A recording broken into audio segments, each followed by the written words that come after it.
How to create a glitch, the celestial rhythms. What are the levels or cycles in the environment that produce these patterns? The exact description of these cycles is beyond the purview of this book. But a few of them are explained by the diagram below, which shows merely some of the environmental cycles that produce patterns within the routines of humanity. Just as in the first book in the series, it is necessary to undermine the influence of these cycles in one's life in order to experience the inexplicable. What I neglected to explain is how these cycles interact with the various plates described in the first diagram in this volume. So, I will do so here. To return to the basics, a gateway is created whenever two people experience the substance of reality the same way. It is created in relation to a common object or idea.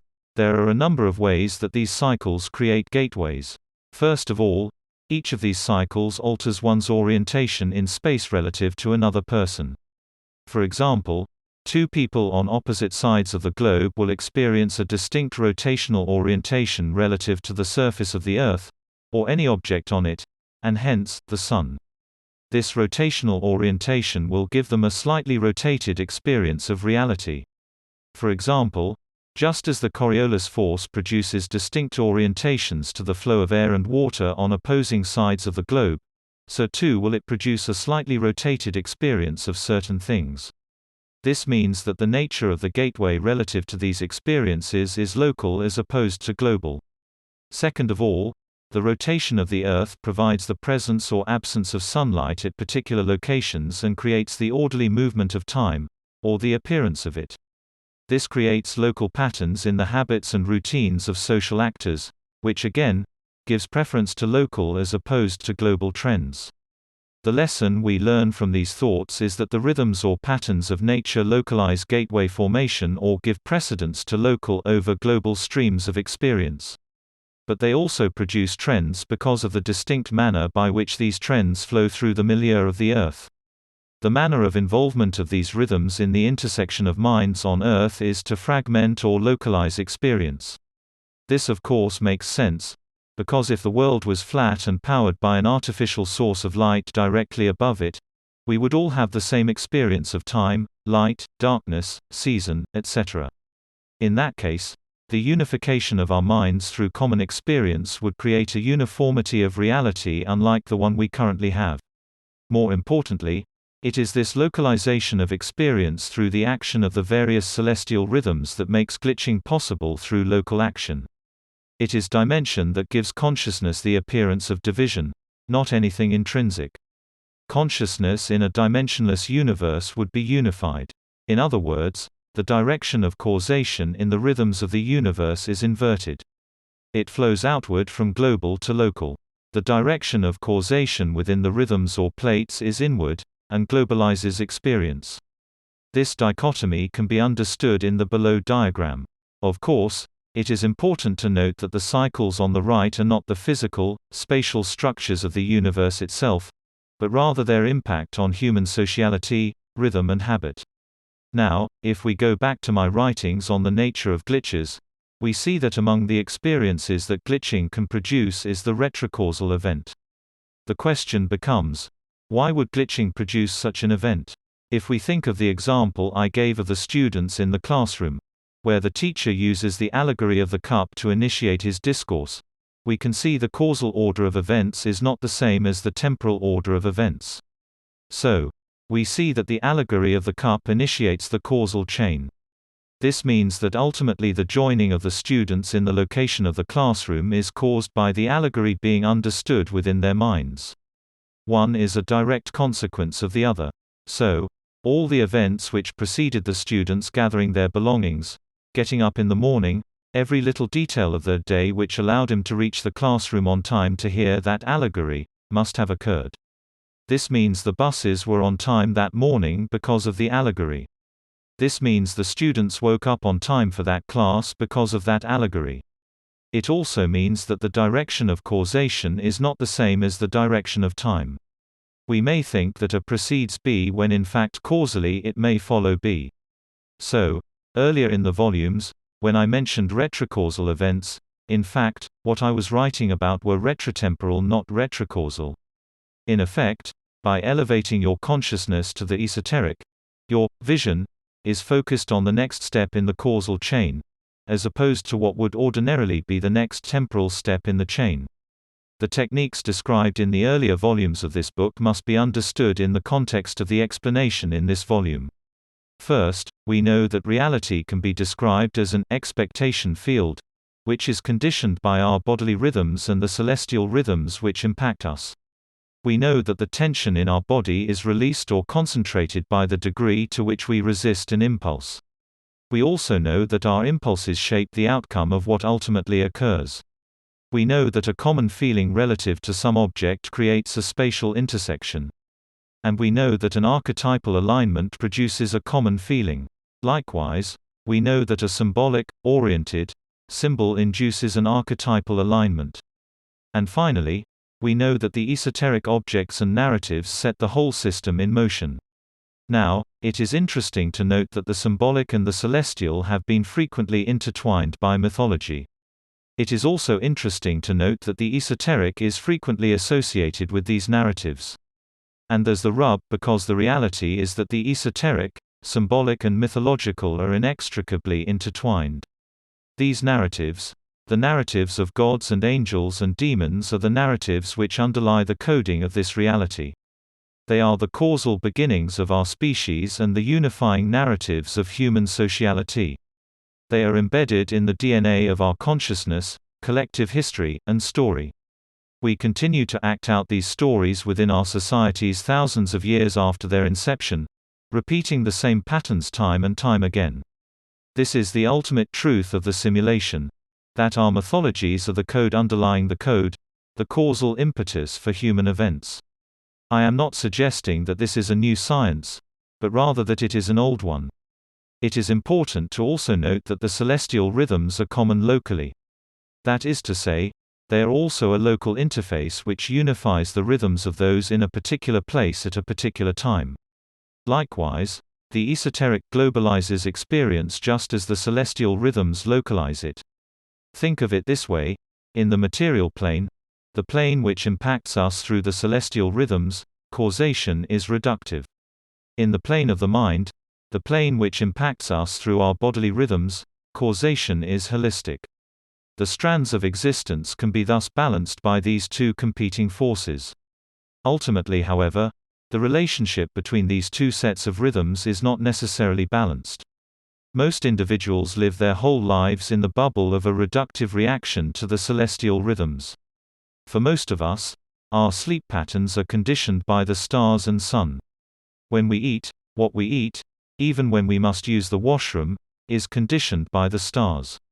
But it need not necessarily be so, for each of us have a choice to dislodge these patterns from our behavior if we so choose, embracing the holistic and esoteric direction of causality.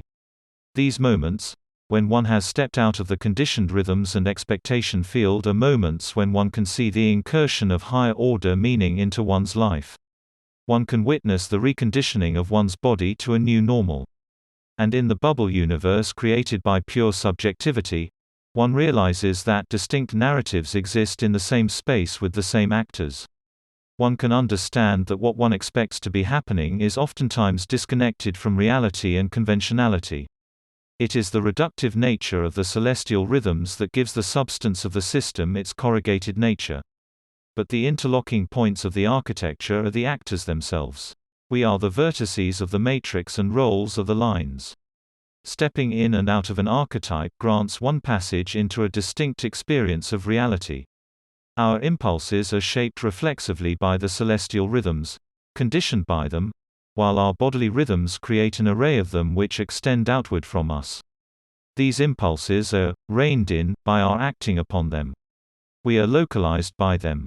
In resisting them, they become separate or distinct, spreading outward from us and interacting with the communal expectation field. Through this we attain community, but it is an egoistic community, an inverted state, where our minds chafe at their interactions with others. They create focused, coiled expectations of others. In this subjectivity bubble, we can perceive things only through the lens of our egoistic impulses, divorced from the common expectation field. And in that place, we can experience many strange and unusual things. But it is not a place you should want to stay, albeit tempting, because it can also be a place of nightmares and delusion. With this podcast, I'd like to talk a little bit about the celestial rhythms and how they affect human behavior, and also gateways, and show how those two ideas are connected. With this, I hope to provide a bit of a framework to understanding many of the ideas expressed in the podcast in relation to the complete series. I'd also like to provide a little bit of context to the discussion of some of those ideas. So first off, a gateway is a common feeling created by a common orientation relative to some object or idea. Now that means that any object can act as a conduit, so to speak, for the formation of a gateway as between two individuals. It doesn't have to be an object in the physical sense. It can be a location, as two people can form a common orientation in space relative to some point in space. But suffice it to say, there are almost an infinite number of possible gateways created by locations and points in space as between two individuals on the planet Earth.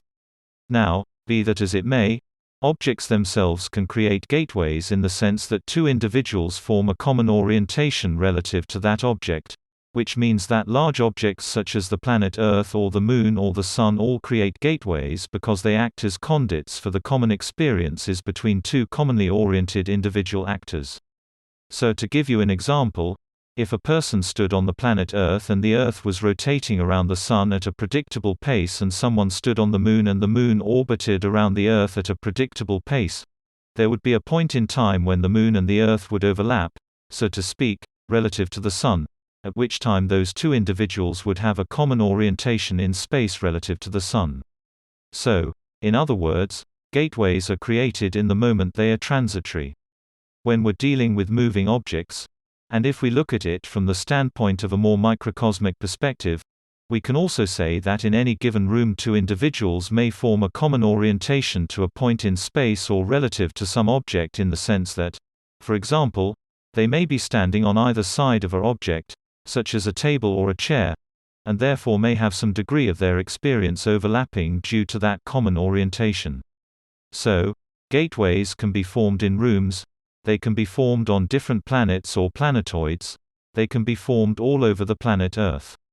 So, with that in mind, I can explain how the celestial rhythms impact human sociality. So, if an individual, let's say, was to fall asleep in Toronto and another person was to fall asleep in, say, Berlin, then there is a point in time when they both awake down, in the near future. And if they were to say move in the same direction relative to the Earth once they awake, this common movement relative to the Earth creates a gateway between them. The same thing goes for simple tasks, complex tasks in a variety of different types and forms of human behavior. They can all create a gateway between two individual actors. Now, gateways can also be produced at the same time, or they can be produced laterally in time. So, what I mean by that is an individual in Toronto can get up from sleep and go have a shower at, say, 6 o'clock in the morning to get ready for work. Now another individual in the same building, can get up at 7:30 and go have a shower in order to get ready for work. But if those two individuals manifest the same specific behaviors at different times or set apart in time, it's also possible between them to create a gateway because they exhibit common behaviors or orientations with respect to objects or with respect to the planet Earth. So, gateways don't have to be created in a single instant. They could be created laterally in time as well. Now to move on to the celestial rhythms. When the sun rises in the east, it wakes people on one side of the globe who begin their morning routines. Now those movements, those actions are very much like a wave through the earth, because as the sun passes over from one side of the globe to the other, people wake up and they exhibit the same patterns, the same behaviors as those temporally who preceded them. So, suffice to say, these behaviors create gateways between different people on different parts of the globe at different times. Now that I've explained this in a general sort of way, I'd like to talk a bit about what the significance is of this. So basically, what I'm saying is if two individuals form a common orientation relative to some object, for example, let's say, relative to the planet Earth. This creates a conjoining link between their unconscious minds, which means that, as the pattern flows through the population of the Earth relative to the solar cycle, for example, there is a delayed link between the unconscious minds of the social participants. So, in other words, individuals, let's say at the far east side of the globe, they wake up first, so they shower first or bathe first. They eat their breakfast first, they go to work first of all the people on the planet Earth. In any given day, this means that as their thought processes produce new patterns and they start to think about new things or different things or whatever's on their mind or the news, the weather, various other things that may come to mind. These things are passed with a delay through that unconscious link to the next wave. So to speak of actors further to the west, away or out of the path of the sun's rays. So, essentially, what I'm saying is the solar cycle, or at least the rotation of the Earth, creates a kind of delayed link between the minds of social participants from the east to the west, which means that this linkage creates trends and the movement of ideas from east to west.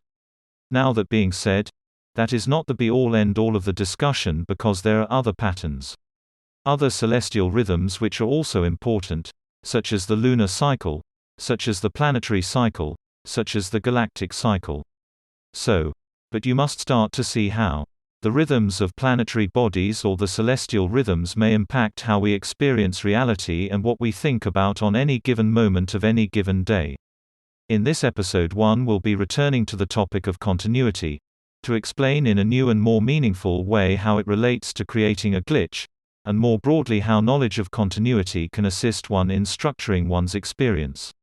First of all, I use this word continuity to explain a couple of ideas. Behavior, and especially our unconscious behavior, is linked irrevocably to the context in which it occurs. Thus, continuity in our behavior is preserved by continuity in the context.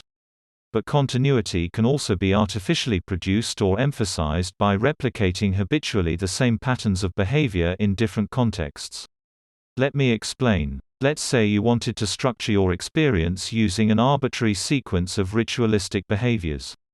Let's say you used snapping your fingers 3 times. Now, every time something good happens that would ordinarily be out of your control, you snap 3 times, structuring your experience in such a way so as to create continuity between these disparate experiences using an artificial link. Now, let's say you do the same thing for things occurring ordinarily outside your control, which you do not like. Let's say, instead of snapping 3 times with your right hand, you snap with your left once. And thus, you start replicating this pattern each time something happens that you do not like. Now, you have effectively structured your experiences in a divergent fashion. Now, in a previous discussion I mentioned one of the first rules of glitching is creating patterns and breaking them. Thus, just as you would structure your experiences using these little linkages, so too are you creating patterns of continuity and breaking them using these self-same little links. If indeed reality is structured as if it flows from similar to dissimilar, as for example quantum immortality would tell us, then by structuring your experiences in this fashion you are doing 2 things. 1. You are increasing the likelihood of creating a glitch. 2. You are navigating a reality which is governed by principles such as quantum immortality. Now, to explain, imagine reality is a sequence of probabilities, and each time you create continuity between positive outcomes you are linking them consciously to a linear stream of experience. In effect, these points of ritual narrow experience by recapitulating certain rituals linked to certain outcomes. Now, in a previous podcast I discussed how outs break continuity, or are natural breaks in continuity. I mentioned how during these outs there is a release in tension and they permit a non-consensual reality to take the place of what heretofore had been consensual. In effect, these outs represent moments when outlier or idiosyncratic behaviors may intercede. If the goal is to limit the incursion of these behaviors, simply placing the ritualistic behaviors after each out can create continuity or structure experience to create continuity. I'll endeavor to elaborate on methods of creating continuity, but that's the end of the podcast for today. If you enjoyed it, please like, comment and subscribe. In this episode, we will be talking about body switching as disembodied consciousness. Now, in previous episodes, we discussed how in the moments between moments, it is possible to observe body switching, or experience reality through the eyes of another. In this state, a body becomes a mere vessel, a holder of consciousness, for a time. Such transitions follow from the recognition that we are all in all, consciousness divided, being mere illusion. Achieving this state involves opening the esoteric gates, mastering the art of discontinuity, ridding oneself of the trappings of the flesh, sublimating consciousness and witnessing that reality is a mere holographic simulation, our minds reflectors of some external narrative generated by flashes of light. There is a method to being disembodied consciousness, born out of the rhythm and music of social interaction. You may not know the memories of your host body, you may not know the who, the where, the why, of the interaction, but you can grasp your place through the roles and archetypes you assume, the context in which you find yourself, the players on the stage. It is like a dance, each moment an opportunity to become the actor, assume the role, follow the script for a time, as the clock winds down. To live forever passing from body to body, a brief interlude in each, to live as another for a glimpse, before moving to the next, you must become the perfect actor, animated by the script preserved in the Book of Life. Now, in previous episodes we discussed how continuity in our experiences tightens our associations, limits our self to a consensual reality, wherein our bodily rhythms trap us in a repetitive pattern of life and eventually death. We talked about how it is through the discontinuities in our behavior that we permit gateways that are not localized or restricted by place and time. To reiterate, in replicating a behavior from our past, or replicating a behavior chronologically from one day to the next, reactive to the celestial rhythms, we permit a gateway with the mind of another so localized. At the corners of our actions, the transitions, the outs, we find our minds disperse, no longer localized by patterns of a given context or place. These moments represent openings in us, spatial points of unlimited transmigration, wherein we are capable of being one or many, no longer localized, but receptive to transmutation. These outs are created by the esoteric gates, the objects which connect us all, not localized by time or place, the common vocabulary of objects through which we orient ourselves. Imagine stepping through a doorway became more than an exit, it became the stepping from a place of limited subjectivity to one of infinite perception. In the knife, we find the incisiveness of reductive thought, the tearing away of our impulses, shorn by a blade as sharp as steel. In the pen, the magic of transcription, the creation of history, meaning transmitted through time, between people, separated in time and place. The road which connects two destinations, a continuous continuity, the journey which unites us to place and localizes time. In all these lessons, we see that meaning holds this reality together, symbolism, expressed through our orientation to common objects separated by culture, race and nation, meters or leagues apart. To reach this state is a pathway toward the passion of acting in the moment, but it is a departure from the authenticity that continuity offers, a stepping away from the progress of a churning non-consensual reality. It is possible to witness this state without separating from the flesh. In the moments wherein we move from stranger to stranger, the social mobility that arises from the exuberance of youth, in clubs and bars, with music and dancing. To act faster than one can react, to speak faster than one can genuflect. To find the words of life itself pouring out of one's mouth and animating one's movements.